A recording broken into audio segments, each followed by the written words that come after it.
how to play the A major scale for alto saxophone.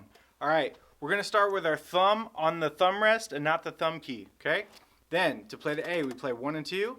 Then we go to B, like this, open C sharp. Then, when we play the D, we add all these fingers. We're going to simultaneously pivot this thumb to the octave key. And we're going to hold that octave key down for the next few notes. Then E, F sharp, G sharp, we add this pinky key, and then A.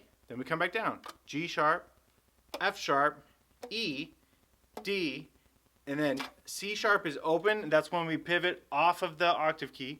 Then B and A. Okay? Let's play the whole thing. I'll count to 4 and then we'll start. 1, 2, 3, 4.